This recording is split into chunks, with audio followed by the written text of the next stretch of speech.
just a quantum jump about healing, that's all.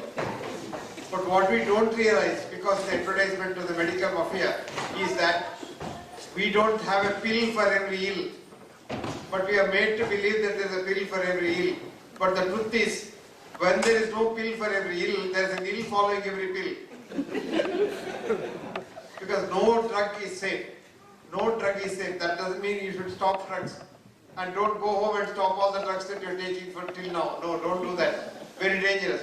If you want to do anything with the drugs that you're already on, you must consult your own doctor because he is the best person. He or she is the best person to advise you on that.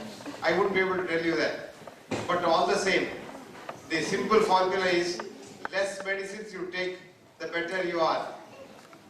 But medicines are sometimes necessary. You have to take it. But when it is not necessary, unnecessarily taking it is no good. But what we don't know is, many of us live and many of us have lived all our lives without taking medicines. Even today, there are a lot of communities in the Amazon forest area, especially the Brazil and the Mexican part of Amazon forest area, where people have no touch with reality, so-called civilization. But they are absolutely healthy at the age of 80, 90, even gone beyond 100. Now the Brazilian government is doing a survey of the Amazon forest to find out various groups of people living inside the forest with no touch with the reality outside.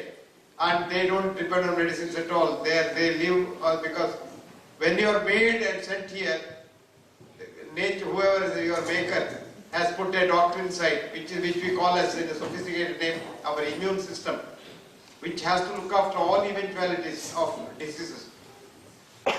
Disease is not a natural thing, this is an accident. If you follow the healthy lifestyle, this is an accident. And even diseases are not guaranteed that if you follow a healthy lifestyle, you never get a disease, it's not there. But if you get a disease and follow the lifestyle still, you will recover very fast. That's the advantage. So, we have the capacity to heal ourselves. And how do you heal? Who heals? It's your mind that heals. Where is the mind? Where is the mind? Any answers? Never mind. Never mind. That's a good answer. That's a very good answer because up until recently scientists were thinking mind is in the brain. And the man who said mind is in the brain, Wilder Penfield, a Canadian neurosurgeon, got a Nobel Prize. But later on, 10 years later, he wrote, I'm sorry, I have made a big mistake. Mind cannot be in the brain because brain is too small an organ to contain the brain. Mind is a huge thing. Mind is your universal consciousness. And your consciousness is your mind. Mind is a canvas on which your thoughts are projected. So mind cannot be confined to the brain. Mind is in there, every cell in the human body, of which we have got about 240 trillion cells. Every cell has a mind, and mind is there everywhere. In the leg you have a mind, in the hand you have a mind, and in the head also you have got a mind, brain also you have got a mind. But the brain is not the seat of the mind. The whole universe is the seat of the mind, universal consciousness, of which we have a individual consciousness. And that mind is the healer. How does it do that? Because today we know matter is energy, energy is matter, E is equal to M, which is called a-duality. So mind is matter, matter is mind. So the mind is just a matter and energy. And this energy is the one that runs our body. So the mind should concentrate on healing when you have to heal. And now if the mind concentrates and tells the subconscious mind, come on now you heal it, the body heals it. The mind heals it. And this is what is happening to many of us when we can control our diseases with our mind only. I'll tell you a story of my own. One day I got up in the morning and thought I was not seeing, I was seeing a black spot in front of my eyes, left eye. So I went to one of my students who is a leading ophthalmologist in Bangalore. He saw me and said, sir, you have a small little spot in your retina. So you might become blind. I'll have to give you an injection. I said, I don't want injection. Tell me what to do. No, you've got to get it and it won't go on its own. I said, don't worry, I'll tell myself. So I went and I did what we call a quantum healing, which I tried on my own. And you would be surprised, I have published that data. My eyes completely cleared. My retina completely cleared. I published that data in a scientific journal. This was the first time I realized that it's possible to control your own illnesses. Just as an atom knows the structure of a molecule, every body cell knows the structure of its own organ. So you can tell that cell to rebuild the organ. It can rebuild. And that's what I did with my retina. You can do it with any other organ. Actually, you know, it's a faith, it's a belief. And once you believe you can do it certainly. Actually, a lot of people get relief from Lourdes water. They get relief from this various, you know, in the olden days, the healers were all either priests or sannyasis and people like that. It's the faith in them that heals the disease. Medicine is also a faith, sort of a faith. Placebo effect. Because, you know, they did a study in Oxford. What they did was they gave morphine to a patient with severe pain. Morphine is the most powerful painkiller. But then the doctors told the patient who had faith in the doctor, this is not morphine, this is only a vitamin we are giving you for your disease. It will not remove your pain. And would you believe 88% of the people did not have relief for pain when morphine was running in the vein? So they took the same patient, crossed over study, and started a saline drip, ordinary salt water drip. But the doctors told the patient, this is morphine, 100%, very good salt of morphine, your pain will go, 90% of their pain went. So this is a study which shows that the mind does the job. Then they were surprised, researchers were surprised, they were nonplussed as to why it happened. So they did the same study again with an fMRI. fMRI is a functional MRI. So it tells you what happens to the brain. When the mind believed that this is morphine, the forebrain produced so much of painkillers that the pain disappeared. When the mind did not believe it is the morphine, even though morphine was going in, mind did not believe it, nothing happened because the forebrain slept. So ultimately the healing has to come from your own inside. And that is what we call as quantum healing. And this is how many of our people live up to 100 years without any medicines, because they have got faith in themselves and they have got faith in their own capacity to heal, and they are able to heal. This is the idea I want to sell to you, to see that you don't run after medicine for everything. Have patience. Let's say you get a cold, common cold or flu. Just have to wait for 2 or 3 days, because that's the time that the virus settles there and then dies. But if you don't have that patience, you will immediately want a tablet. And if you took a tablet, what happens is your symptoms will go, but the disease won't go. So you feel miserable for a week or so. But if you waited for 3-4 days without any medicines, without even taking something to lower your blood temperature, you will feel fine at the end of the day. That day, you are fit to go back to work. And the idea is when the body temperature goes up, body wants the temperature to be up to kill the germ. So don't try to lower it with some metacin or crocin or things like that, because that works against nature. That is why I always say have patience. And if you have patience, you have enough time to heal yourself. Everything has time. You know, it takes time for everything. You can't produce a baby in 1 day. It takes 9 months. So healing also takes time, and you must have the patience. And if you have the patience, as a matter of fact, all diseases can be controlled. You will be surprised. I have seen patients controlling their cancer with their mind. Because after all, cancer is also in the mind only. And if you can control the mind, you can control your cancer. We get frightened when we hear the word cancer. But what we don't know and what we are not told is, cancer is a big industry. Cancer is $1 trillion industry in this country. And cancer medicines are very expensive. But I am yet to see a patient who has completely recovered after taking cancer treatment with a conventional medicine, because it literally destroys the body. And many a time, it produces another cancer in the body. The cancer treatment produces another cancer. So, if you can control your cancer with your mind, it is much safer and easier, and it's a permanent cure. Coming back to again the body's capacity to heal, you must only remember that your forefathers, your ancestors, you go back to your own history. Many of them did not take medicines, many of them did not have doctors, many of them did not even go to the doctor or the hospital. But they were all well, and they lived long and lived happily because they had the capacity to heal themselves, and they had the patience to wait till the healing occurs on its own. And the 2 things you must have: A, the belief; B, the patience. And if you have these 2, your body has the capacity to heal itself. That is called quantum healing, and that's what's called body's inherent capacity to heal itself. Because body is built to last, remember that. You are sent here to last as long as you last, with the enough immune system to protect you. Don't be in a hurry to destroy the immune system, because many of us destroy the immune system by our habits. Bad food, too many drugs, alcohol, smoking, and no exercise. These are things that destroy the immune system. So what you should do is, don't drink alcohol, because alcohol doesn't do any good. Alcohol is the biggest poison. Next is tobacco smoke. Don't do that. Don't overeat. Overeating is another curse on mankind. Eat in moderation what you like to eat. Ayurveda has a very simple formula for healthy living. Nitya, hita, mita, ahara, sevi. Daily eat in moderation what you love. So don't say this rice I don't like, this wheat I don't like, that cholesterol I don't like, this oil I don't like. That stress itself will kill you. You simply eat what you like, but in moderation. The key word is moderation. Then it says, Nitya Hita Mita Ahara Sevi. Samikshakari, work very hard. Many of us die because we don't work.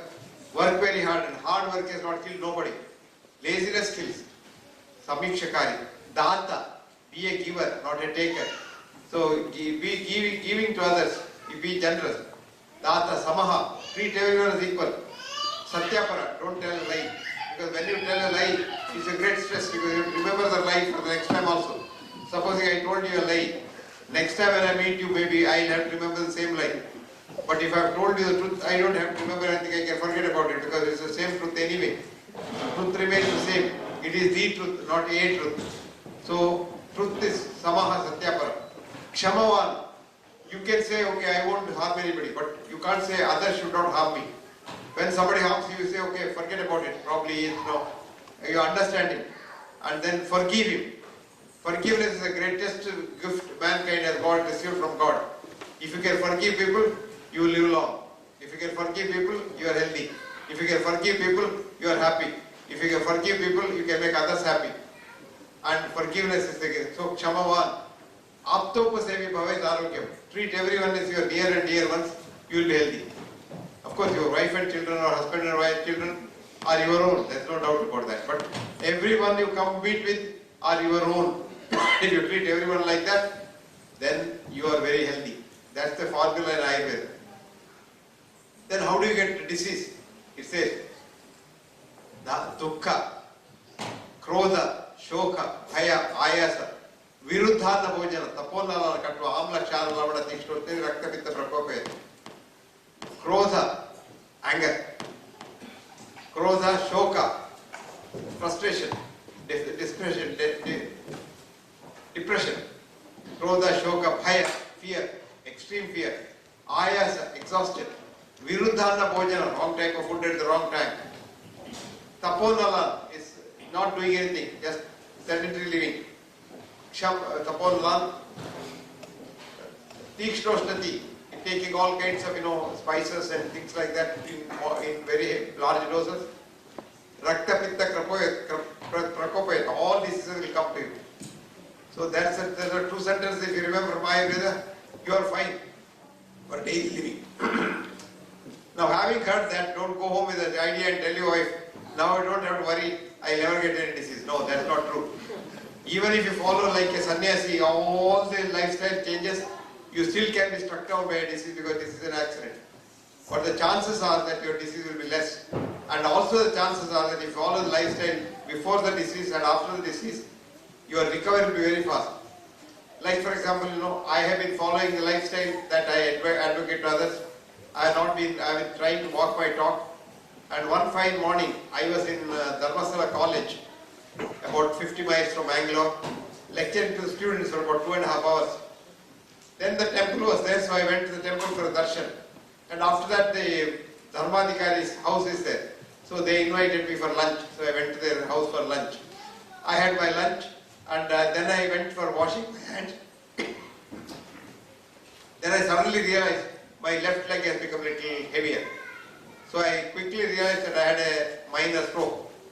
So I called my driver and take me home quickly. So we went home back to Bangalore in 1.5 hours. And then my daughter was a doctor. She's a professor of medicine in Bangalore, same medical college where I was the dean. And my son-in-law is a cardiac surgeon, so they took me to the hospital. And the scan showed I had a small little leak in my thalamus, a small drop of a leak in thalamus which disappeared in 2 days' time.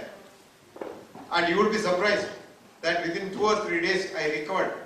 And I thought I'll never walk. It's very interesting, I tell you.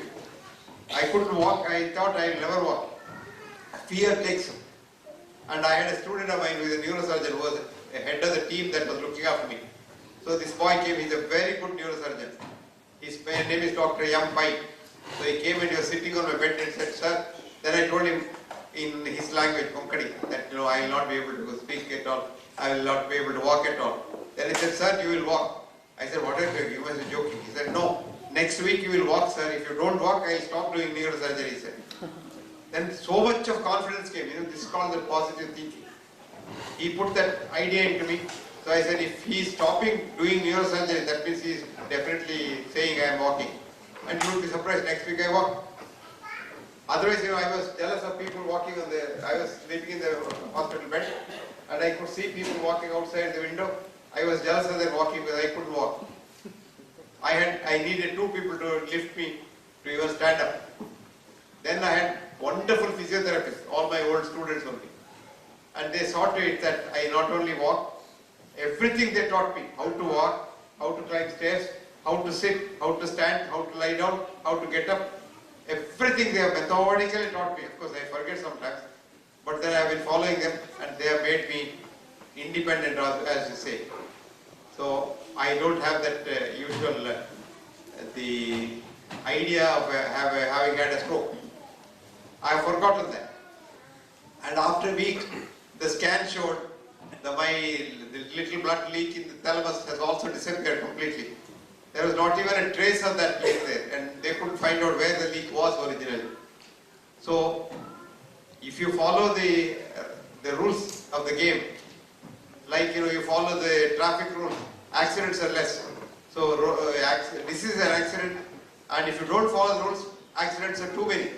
But if you follow the rules, accidents are much less, and recovery from the accident also is less, faster.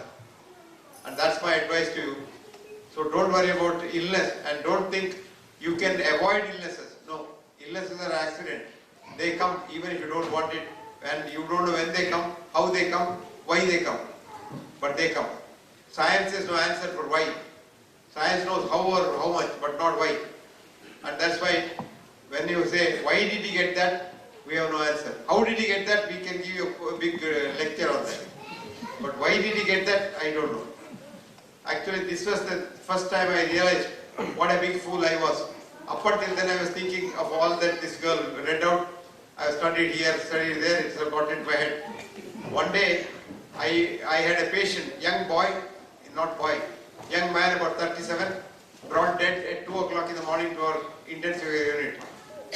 So the wife was about 35 years old, married about 10 years earlier, no children. She was devastated. She was rolling on the bed, on the floor in the ICU. So my juniors called me and said, sir, you better come because we can't control this lady. So at 2 o'clock in the morning, I went to the hospital. And in a hurry, I didn't put on my shoes. I had my chappals on. As I walked into the ICU, this lady saw me coming and she caught hold of my ankle. So tight, I tell you, that I thought my ankle was going to break. She caught hold of me and asked me one question. Why did my husband die, doctor? And for the first time I said, what a bloody fool I am, because I don't know the answer. How did my husband die, doctor? I would have given her a lecture. Your husband had a heart attack, blah, blah, blah. And all this bullshit that we read in the medical books. That there is a block in the coronary vessel, it came out, or a heart attack happened, etc. No. But what she asked was, why did my husband get a heart attack, doctor? Why did my husband die, doctor? Then I realized for the first time that this is no good. So I went into philosophy, then various things, into spirituality, and various things. Ultimately, I landed up with a beautiful study by a great scientist, Nobel laureate called Sherrington, who said, positive sciences can never answer the question why. They can at best answer how or how much, but not why. And then I realized science is very, very limited. It has no answer for the question why. And science cannot tell you how did you come here, where are you going, how are you going, when are you going. We don't know. Only a poet could do that. Emerson said, our ingress into this world was naked and bare. Our progress in this world is trouble but care. Our regress from this world will be no one knows where. If you do well here, you will do well there. So my suggestion for you is, as long as you are here, do well. Do something good. So that wherever you go afterwards, nobody knows where you go.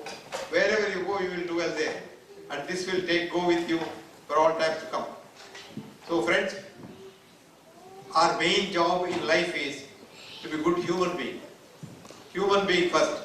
And what's a good human being? A good human being is one who has got enthusiasm to work. I must work because I am sent here to work. I got two hands. Now imagine if all the Indians, 101.2 billion people, were to work, India will be the most powerful country. But hardly even 10% of them work. Rest of them just eat what others have worked, from what others have worked. So we must change that. Enthusiasm to work. And the second thing is enthusiasm to be compassionate. We should be compassionate, then only this world can go on.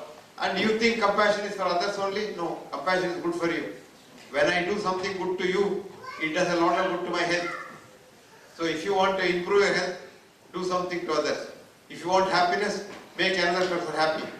When you see someone happy, you are happy. But you can't get happiness for yourself. You must give happiness to others, it will come back. As an American poetess Christina said, if love is what you give away, love is what comes back each day like a mirror. It reflects back. If happiness is what you give away, happiness is what comes back each day. So try and give happiness to others. And then see how the world will be a wonderful place to live on. If each one of us were to look at others. And do you know what my definition of a spiritual person? A person who can see God in himself and God in everyone else. If I can see God in me and God in each one of you, how can I look down upon you? I will have to look up to you. And that's the level when I become a spiritual person. So spiritual person is not one who goes to the temple or talks about God and things like that. No. In this context, the Indian yoga system is very, very good for the youngsters to develop. Yoga is a method of keeping the mind tranquil. Yoga is not the asanas that you see on the thing. You know, I was joking the other day, somebody was talking in the television about Prime Minister Modi. He said Prime Minister Modi is not a yogi. He can't do Padmasana. You know, a lot of us cannot do Padmasana because we have some genetic abnormalities in our pelvis. I can't sit in Padmasana, for example. Modi, I am told, can't sit in Padmasana. So that man was saying he is not a yogi. And if one who can't do Padmasana is not a yogi. A yogi is one who Chitta Vritti Nirodha Yoga. Yoga is only tranquility of the mind. Chitta is that level of the mind where ego gets in. Aham, I. You know I? That I is illness. When once we say we, wellness. Very simple. So from I you change to we, you become a good human being. You are well, let the world be well. And do well and let others get well. You are a wonderful human being. And if you are all good human beings, this world is a wonderful place to live in. So let us try and strive to be good human beings so that our friends, our associates, our surroundings, our office, our home, everything becomes a nicer place for others to live also. So don't you think it's a good thing to do that? And that's also called a part of what's called the quantum healing. Now why this name quantum healing? Quantum is a jump a new thing, just new thing comes. This old healing method is known for generations, from times immemorial. Nothing new about it. But we only give it a new scientific name, quantum healing, and talk about it. It's actually the belief. And if you believe you can be healthy, you can be healthy. If you believe you are unhealthy, you are unhealthy. If you every day think you have cancer, you are going to get cancer and be afraid of cancer, one day cancer will come.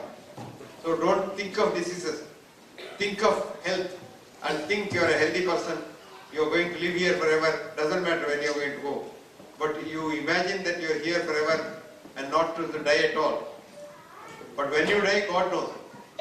But it doesn't matter because when you go, you can't tell others that you are going. And you don't know where you go, how you go, when you go, where and how long do you live. But when you every day by working, you think you are immortal. But for being compassionate, you think you are going to last only for 1 day or 2 days, so that you suddenly become very compassionate to others. Supposing I tell all of you that tomorrow there's going to be an earthquake in San Francisco or in Seattle, nobody will worry. You will go home and sleep comfortably. Suppose I call one of you or two of you and say, look, you will have a problem tomorrow, you will not sleep tomorrow. So it's again selfishness that makes you feel bad or good.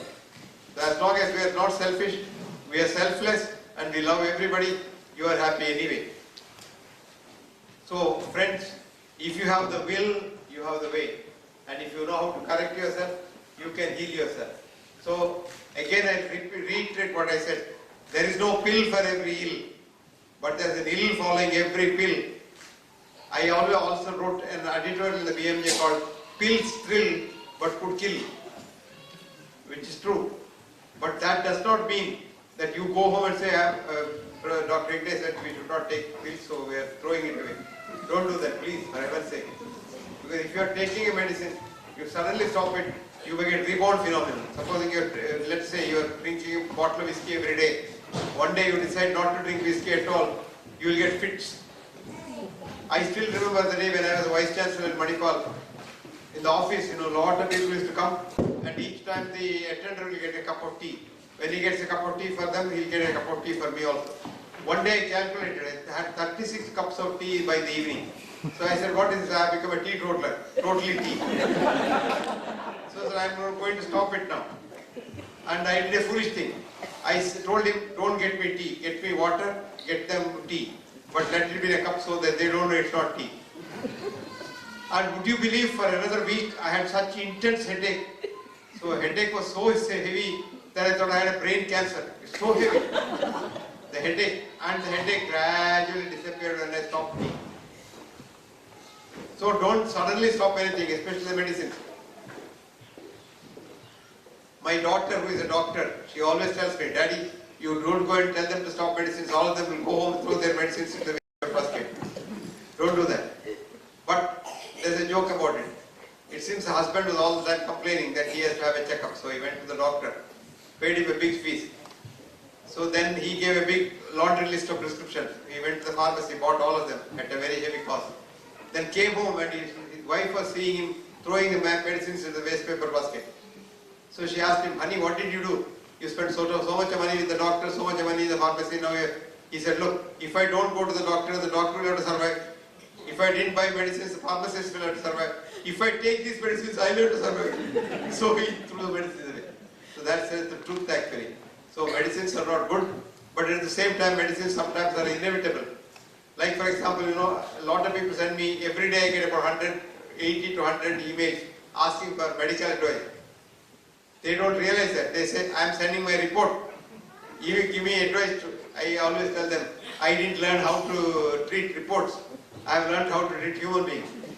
Unless I see yourself or your father or mother whom you are asking me to help, I won't be able to help. And even today, for example, 5 such messages are there. My father has some problem, immediately I have sent his report. So I tell them, I don't know how to read reports. So send the reports, go back. Now this report is a new curse on us. In the good old days when we were all students, what we used to do is, if you have to see a patient, you got to first examine the patient carefully. Come to a bedside conclusion as to what the diagnosis is. Then to confirm it or refute it, 1 or 2 tests we used to ask for. Today it's not like that. First you do tests, all the tests under the sun. And you get lot of reports. And once you get a report, then you start thinking about it, what to do and things like that. That's very bad because what are these reports? Please remember one thing, there is nothing called normal in human life. Only we have averages. These are all statistics. What is normal blood pressure? I don't know. Very interesting thing happened. Somebody was taking a survey. So he came to me and said, Doctor, what is the normal blood pressure? I said, I don't know. Then he went to another American doctor and said, what is the normal blood pressure? He also said, I don't know. Then he went to a college and asked the students, what is the normal blood pressure? Everybody said 120, 120, 120. About 200 people said that. Then he went to a school and asked the children. Everybody said 120, 120, 120. They were absolutely certain what's the normal blood pressure. But actually that's not the normal blood pressure, that's the average blood pressure. If you take the average of statistical mean then average becomes normal. Then lot of normal people become abnormal. That's called false positive. 5% on either side. So for every measure, your 10% people become abnormal without having any disease. Supposing you go for a checkup today in a big hospital, you got what's called total blood test. About 500 tests are done. So for 500, 5% is 2,500 patients. So if 100 people go in for a checkup, for a test, 2,500 patients come out. It's a very big business for us.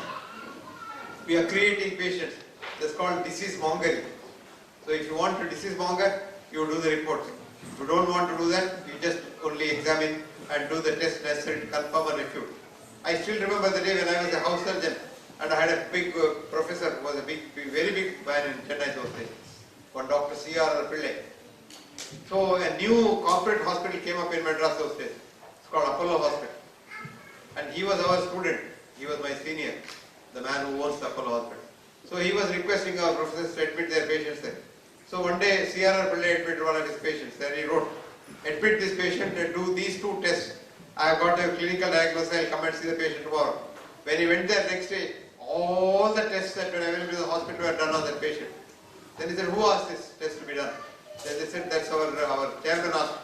Then he said, get my patient out. I am not going to come into this hospital. He never walked into that hospital after that. So those were the days were like that. See, the other day I was in Chennai. One of the leading orthopedic surgeons there came to me and said, sir, I want some advice from you. I said, okay, I'll examine you. He said, why examine? I've got my file. He had a thick file. He had gone to Singapore and done all the tests. I said, look, that file, if I see and treat you, I will treat what they have been treating you. If I have to treat you, I have to examine you. Then he said, do you want me to lie down? I said, yes, of course. I'm a senior orthopedic surgeon. I said, whether you're a senior orthopedic surgeon or God, if you want me to examine you, you have to lie down. So he took off his shirt, lied down. I examined him like a third-year student. It took me about half an hour to examine him. It came to a conclusion and told him, I don't want any test. I know how to treat you.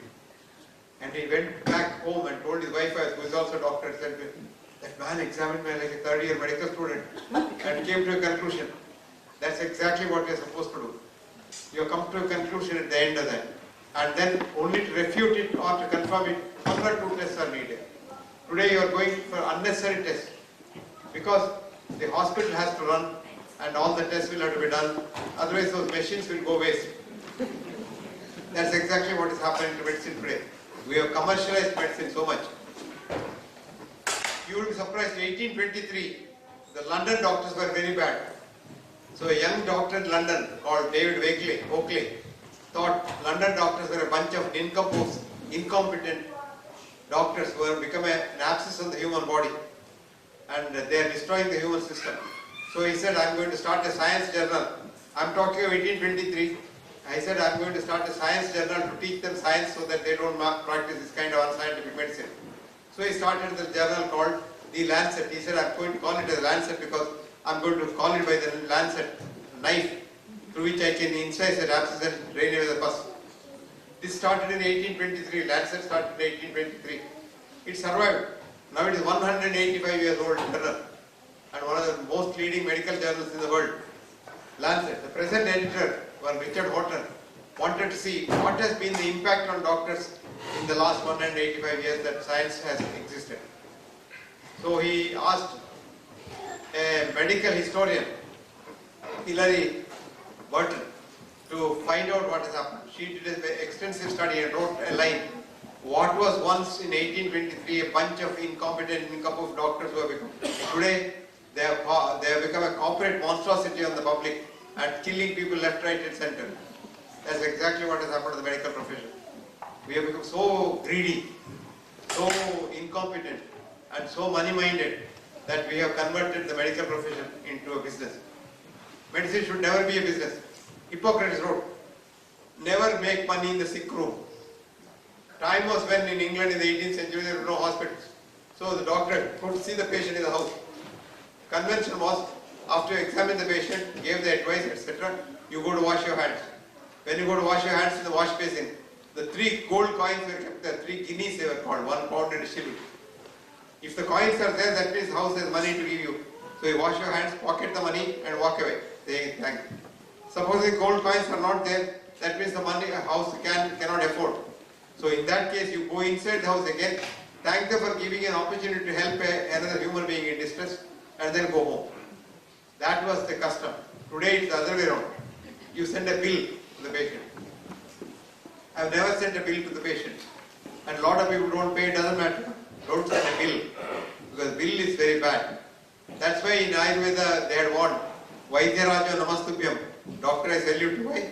Yamaraja Sahodara, you are the brother of Yamaraja. But there is a subtle difference. Yamastu Harati Prana, Yama only takes life. Vaidyo Pranam Dhanaditya, you take life and money both. At the end of the day, when the patient dies, the family is in big debt. Supposing a cancer patient goes to an institute for cancer treatment, patient of course will die, but the debt of the family will be for the rest of their life. And that's exactly what's happening. Vaidyo Narayana Hari. And this young lady said Vaidyo Narayana Hari. That's another mistaken idea that people think doctors are gods. No, never, they never said that. The whole stanza is Sharire Charchari Bhute Vyadigraste Vaidyo Narayana Hari and Toyam Chanami Toyam. That is when you are really seriously ill, the only best doctor that you can see is God himself. And the only medicine you can take is Gangajal. And that is true. But we have cut that into saying that Vaidyo Narayana Hari is God, etc., etc. No. Very few Vaidyo Narayanas are there. But most Vaidyas are Narayanas in the sense that if they come to you, they will think of Narayana and survive. That's exactly what is happening. So thank you very much. I don't know how long I have spoken. We will have time for questions. Questions are welcome, answers not guaranteed. And you can ask questions, but say half an hour or so, I don't mind. I can stand and answer. I don't have to sit.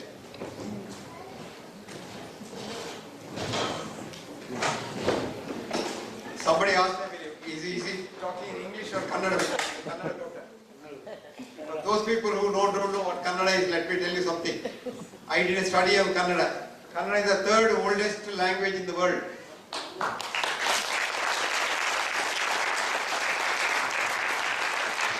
First is Sanskrit, second is German, third is Kannada. Then all the other languages follow. And Kannada is a very old language.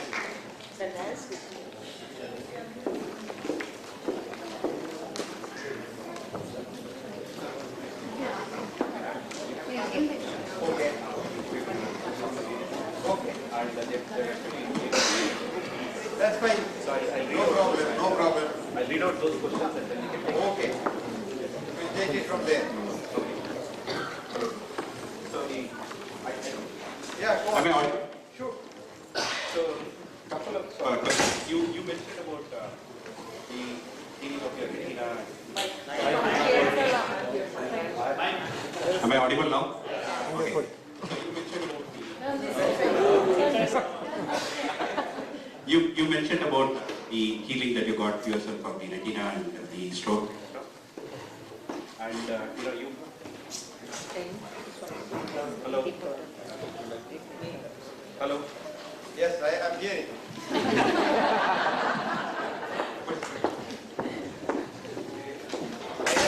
I have my ear. So the question was that you mentioned about the healing and the stroke that came up overcame, and you told that you had a strong thinking power that you had. You were thinking that you're going to get well, get well, get stuff. So what are those some of the techniques that we can adopt that next time we can evade? That's a very good question. Actually, it's $1 million question, so to say. I didn't want to tell you that suo motu. To tell your mind, you have to be able to talk to your subconscious mind. Talking to subconscious mind is not easy. You have to get into that mood. And one of the methods of doing that is you start counting backwards. What I do is I count for 50 downwards.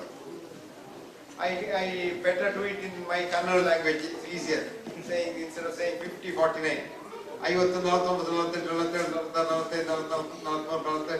Then you come to 0. By then your brain waves change to delta. So that's the time you can talk to your subconscious mind. So when you want to talk to your subconscious mind, get into that mode. and then tell your subconscious mind you can do that. Go on doing it.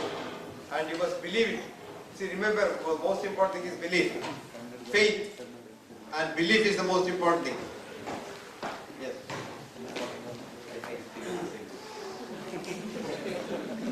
This question is from Varun Kumar and one more from Santosh. So they are basically asking like how to manage cholesterol, sugar with home remedies and how to control type 2 diabetes with home. Please remember that cholesterol is not a disease. Today, cholesterol is not even considered to be bad. Cholesterol is supposed to be good. And so you don't have to worry about cholesterol. Sugar you can control by reducing your eating. You will be surprised. You can control any amount of sugar by fasting and reducing your eating and exercise. And what else did you say? Sugar and diabetes is the same.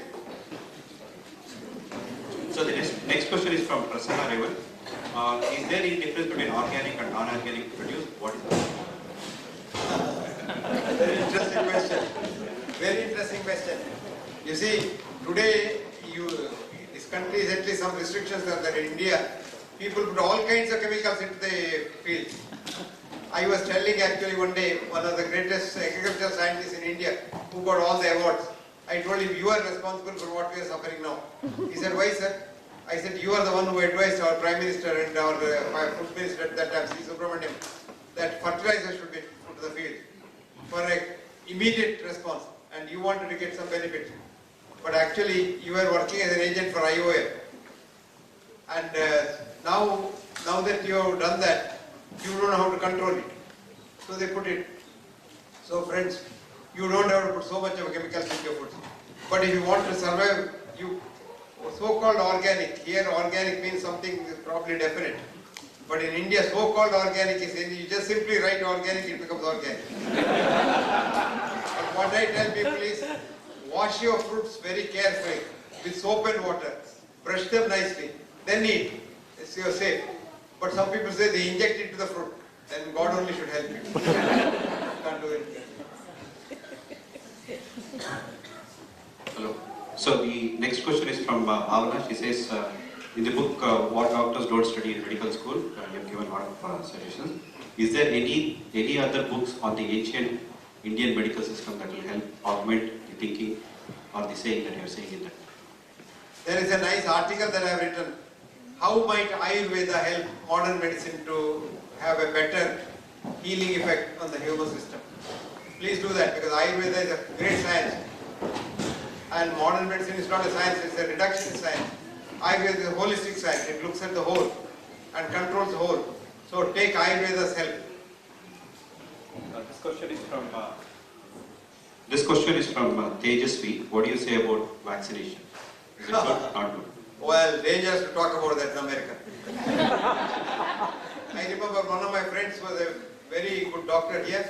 She talked the truth about vaccination and she has been thrown out of this country. If you want to know the truth about vaccination, please write to her. I give her an email address. Her name is Rima Laibo. RIMALAIBOW. RimaLaibo@gmail.com. And she will tell you the truth about vaccination. I won't tell you that. Because vaccine companies are very powerful. You can't talk against very powerful people, they have a lot of money. They control the world. Money controls the world. Sir, this question is about COVID. That does not mean vaccines are bad. Certain vaccines are absolutely necessary. But giving 69 vaccines to a child before the age of 6 months looks ridiculous. This question is from Srinath. You had spoken about coconut oil benefits long time back, and recently there was an article by one of the Harvard professors which is going viral. What is true? Yeah, very interesting. Even when the world was saying coconut oil is bad, I was the only one who was saying coconut oil is good. Because I analyzed coconut oil for its fatty acid. Coconut oil, mother's milk and body's immune system contain the same fatty acid, monolauric acid. And coconut oil can't be bad. If coconut oil is bad, mother's milk must be equally bad. Of course, coconut oil has saturated fat. That doesn't mean anything. Because today we don't think saturated fat is bad. Actually, they have found in cholesterol plaques in the vessels. The fats that deposited are not saturated fats, unsaturated fat. So taking all these funny oils which are unsaturated fatty acids may be dangerous. Coconut oil is good. But then the problem is now somebody has said coconut oil is poison. I don't know. I don't know her. I have not studied what she said. But she has said this correctly. I would like to know one thing. Who funded her?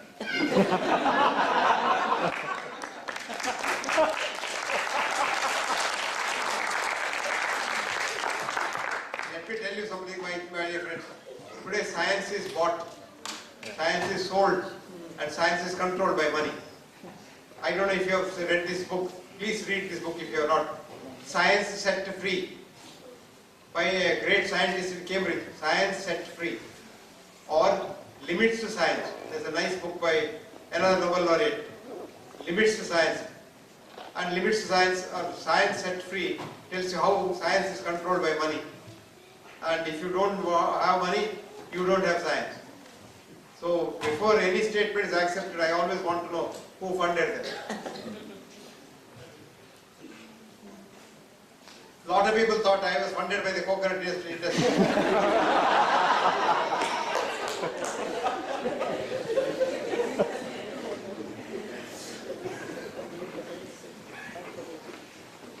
But coconut was such a scare, I tell you. 84, I was giving a talk in Boston to the American College of Cardiology. There were about 26,000 cardiologists in the audience. I was talking about the coconut oil's ideal thing for the heart. At the end of the talk, 5 minutes question hour became almost half an hour question hour. I survived that. And as I was going out, it was about 4:30 in the evening, Boston, summer evening. So one of the senior most cardiologists got hold of me. This was about 20 years ago. I was looking younger, I think. So he said, "Young man, do you have any other work in Boston?" I said, "No, sir." "Then you better get lost before it becomes dark. Because the opposing lobby is so powerful here, they may buff you up." He said, "Take the next train or bus or plane or whatever and get lost from Boston." That is the kind of science that we are dealing with. So science is not the truth. Science is probably not even a truth. Sir, most of us here are born and brought up in India, and we have migrated here, made this country our home. So should we, from a diet perspective, should we eat the local diet, or should we continue to eat Listen to me very carefully. And once you have migrated to this country, it takes about 2 years for you to acclimatize to this country. You can eat what they eat, no problem done. You can eat what you have been eating in India also, no harm done. It doesn't matter, but as long as you eat in moderation, you are okay. Don't overeat. So the follow-up question is, see, Seattle area is, we are covered by 2 mountain ranges. So we have a lot of gloomy days, we have cloudy regions. So wherever we go, we hear that you guys have vitamin D deficiency, and it leads to a lot of depression. Find out if you have got vitamin D deficiency by doing your test. But in India, what happens is anybody who goes for a vitamin D test has a very low vitamin D level. Because the laboratories are set in such a way that the levels are always very low. You don't know what happens, they say. You don't know the inside. Get it done, and if necessary, get replacement. So another question from the audience is how to take care of health after 50 years? What is 50? What is that watershed?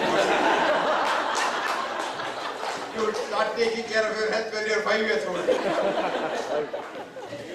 Why only 50? I think most of us are in the 40s now. You are thinking of yourself. So another question, sir, how can we teach our kids to follow better diet when people have different options? Very simple. Example is not one of the many ways of influencing people. Example is the only way. You don't eat bad food and tell the child to eat good food.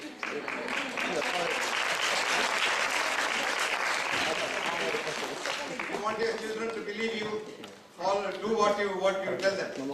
Walk your talk. Another question, how do we overcome low points in life? Low point, what do you mean? I think Depression. No, never look down, look up always. Even when you're in the dumps, look at the stars. Where anybody can go. So if you think positively, there's no depression. Depression is a state of mind. so. Another question. So you talked about one of the TED talks. You talked about bacteria, right? So we have a lot of bacteria every part of the body. Yeah. And now we use mouthwashes, the chemical one, right? So does it impact our health? Yes, it does. Bacteria are necessary, and there must be a lot of bacteria. Actually, you have got a 3 million bacteria inside your mouth. So the one young girl was listening to her mother preaching and said, "My God, such a bad thing the mother mouth." So she said, "Honey, don't kiss your boyfriend." He said, "No, no, no. If he gives it to me, I give it back to him."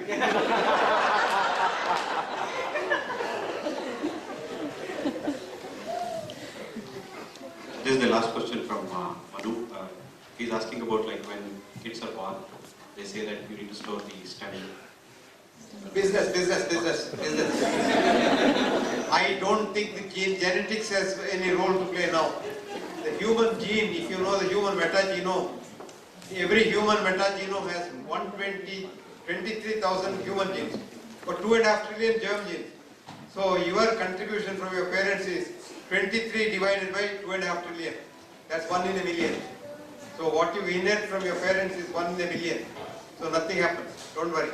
Now we have come to epigenetics. It's the environment that changes evolution. So it's the environment in which the child grows that matters to the child's health. That's why I said, give the child a good example.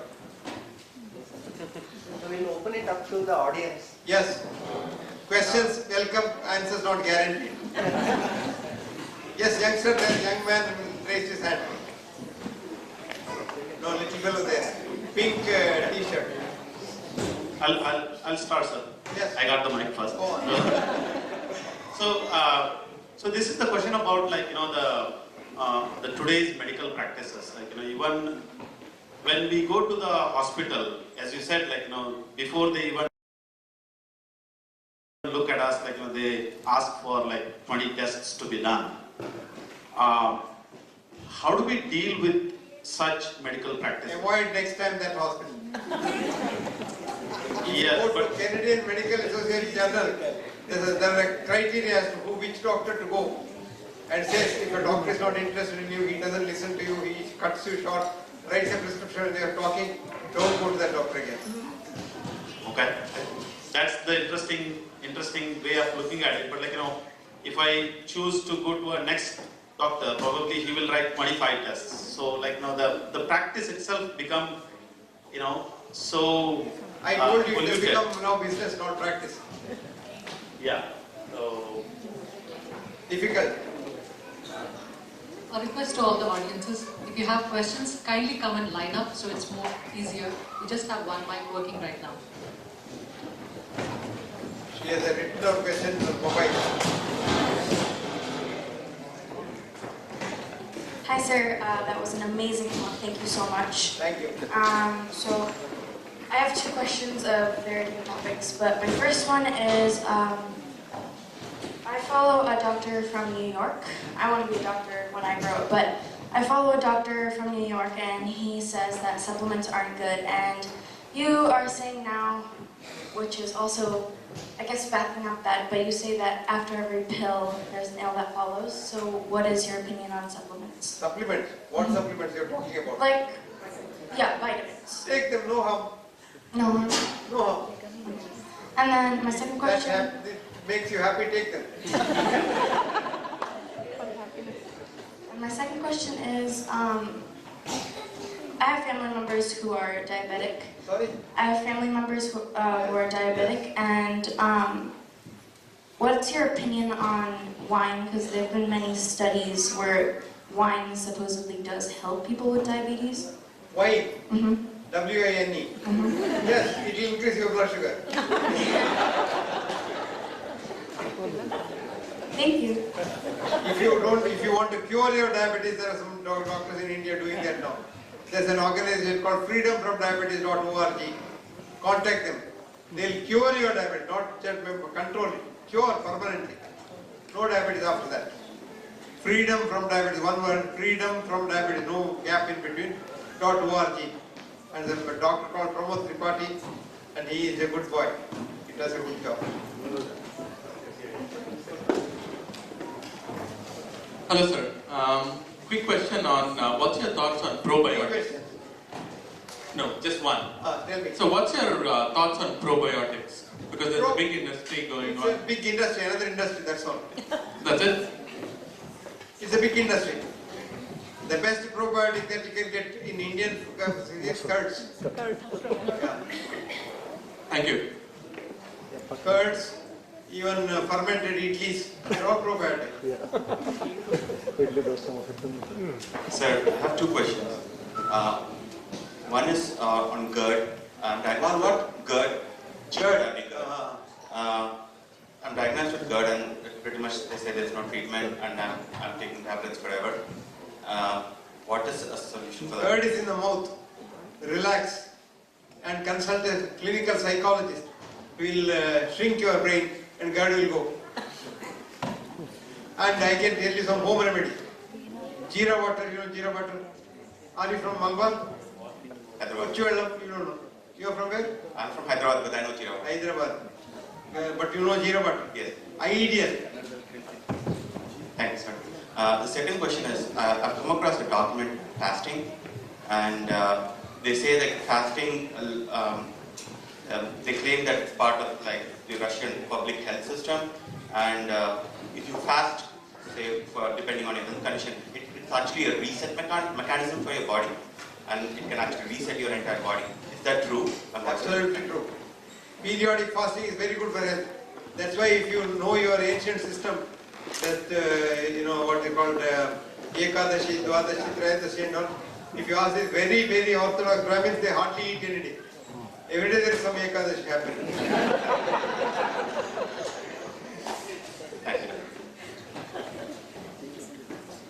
So my question is about hygiene steps we follow in our life, because I've seen when I go to my village, they don't follow much of hygiene techniques, but still they're healthy. Whereas in my home, like in my in city life, people wash hands like multiple times. They even brush like 3 times a day. Different, like they have different hygiene techniques. I prefer to eat breakfast without brushing and brush after eating my breakfast, which may annoy some people, but I prefer that way healthy. That's okay. No problem. Germs don't kill you. They're our friends.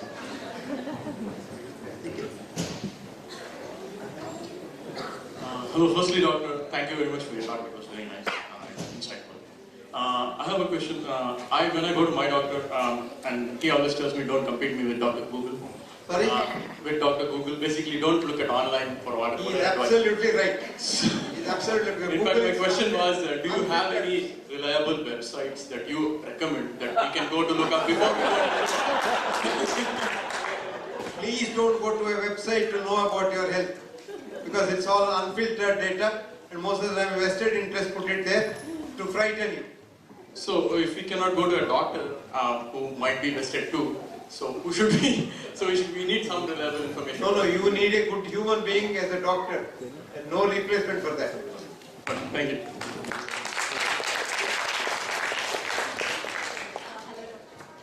So apart from drugs, they say like the cosmetics which we use now and perfumes, they use like carbon extenders. So, Yeah. so I just want to know like what is your suggestion and like what do you suggest for that? Yes, they are absolutely right. Even the sprays that you use have got some cancerogenic substances.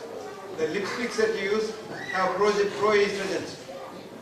And they have found out in Britain that lipstick using ladies' breasts become a little bigger, the next generation, and they get breast cancer more. So what would be the alternative? That's the thing, like reality. I can give you a home remedy for lipstick. Eat betel leaf. You will have very rich lips.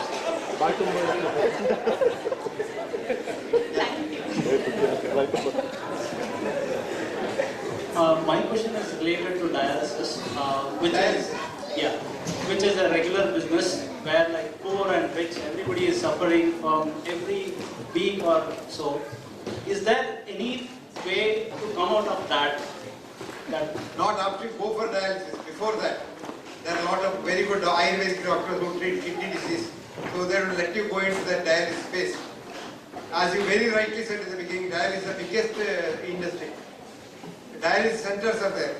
I have a student of mine who has got about 15 beds dialysis center. It's a huge business. All that he has to do is come there and start all the things and then go and sleep at home and come back again, collect the money and go home. Yeah, I have seen people who are suffering with dialysis, and I have seen people who are suffering from dialysis, and there is no case where they are survived. Only the case like how long they are surviving. No, longer they live, the better for the business. So, is there like any way to come out of this? Like That's what I said. In the beginning itself, kidney disease, you must see a good Ayurvedic doctor, so they control that. now after that, like, once people are going for a dialysis. Nothing much can be done. So my second question is like you said, like we have to. I mean, whenever doctors suggest us like to go for a test or something like that, which we keep regularly happening. And is there any way where we can identify like this is the right thing to do, or is this the right? You can ask the doctor, doctor, why are all these tests needed? What's my problem? What's your clinical diagnosis? Let me do only those tests. Yeah. Can we limit it to one question? Yeah. How do we limit that? Yeah. That's what you discuss with your doctor. So you spoke about quantum healing, which works on yourself. So when you are pregnant, so my question is, when you're pregnant and you have a baby inside you, if the doctor diagnoses a problem in the baby, like there is an illness, for example, does quantum healing help? To the best of my knowledge, no, it doesn't affect the baby. Baby has a mind of its own. My question is like, if there is an illness in the baby, does the quantum healing helps the baby? That's exactly what I said. You can't treat the quantum healing of the baby because it is a mind of its own. Oh, okay. All right, I got it. Thank you so much.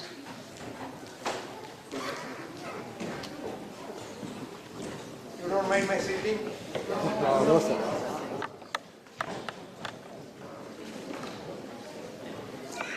Even for sitting, I have a rule. You must go back to the chair. Both your legs must touch the edge of the chair. Then hold the chair and sit down. So that you don't drop down. Go on. Sugar gave walking world in the yoga class. Yoga. Both are same. But walking is the best exercise that man can have. Yoga. Okay. Thank you. What he asked in Kannada was, is walking good or yoga good for sugar levels? I told him either are good, is okay, but any one of them is good. I can't use coconut oil, so what are other recommendations you have? Sorry? I can't use coconut oil Why can't you use coconut oil? because I get rashes. Coconut oil gives you rashes? Yes. I've never heard that in my life. Really? Yeah. What you should do is take a little bit of coconut oil, rub it on your skin, and see, you just go on increasing the dosage, the rashes will disappear. First time I heard that. Hi sir, I was diagnosed with rheumatoid arthritis, and here they say there is no medication for that at all except steroids. You are right. Can I give you some advice? Yes, please. You will take it seriously? Yeah, sure. Go home, sit in your room all alone, and make a list of people whom you hate, whom you want to destroy in your subconscious mind. Really, honestly make it. And forgive all of them. Your rheumatoid arthritis will simply disappear. I'm not joking. I will try. Telling you.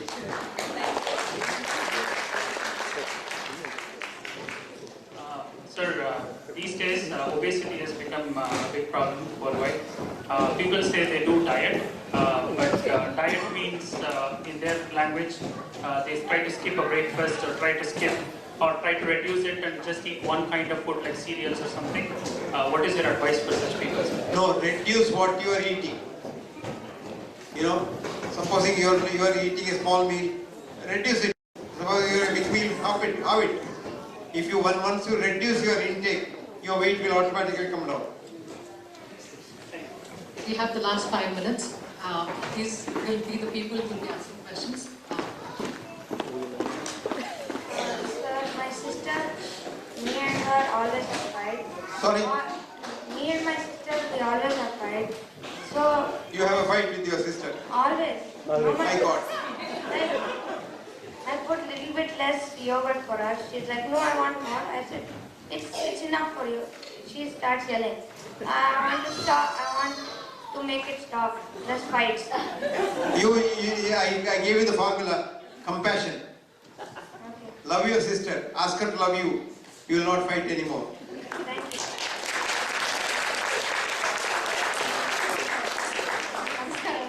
Namaskaram. ಈ 10 ಜನ ಹುಡುಗರನ್ನ ಮಾತಾಡ್ಸಿದ್ರೆ ಬಂದು 4 ತಿಂಗಳಾಯ್ತು. Every 10 ಹುಡುಗರನ್ನ ಮಾತಾಡ್ಸಿದ್ರೆ ಅದ್ರಲ್ಲಿ 6 ಜನಕ್ಕೆ ಬೆನ್ನು ನೋವು. ಯಾವ ತರದಲ್ಲಿ Posture ಸರಿ ಇಲ್ಲ, ಕೂತ್ಕೊಳ್ಳೋದು ಸರಿ ಇಲ್ಲ. See, backache is due to bad posture. So ask them to sit straight. ಬೆನ್ನು ಸರ್ತ. ಅದೇ ಅದಕ್ಕೆ ಆಪರೇಷನ್ ಹತ್ರ ಏನಾದ್ರು ಅಯ್ಯೋ, for backache never go near a surgeon. Never. Back surgery is finished, then back is gone. Thank you. You must go to a physiotherapist who will set your back right. Hello, sir. I've heard even from you and from others also that fasting is really good for health, whether it is to lose weight or to improve one's health.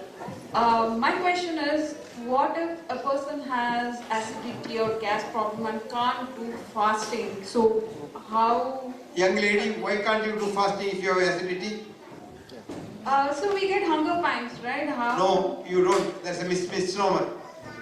Fasting hello friends, subscribe करें हमारे channel को और bell icon को भी दबाएं ताकि सारी latest update और वीडियो आप तक पहुंचे सबसे पहले।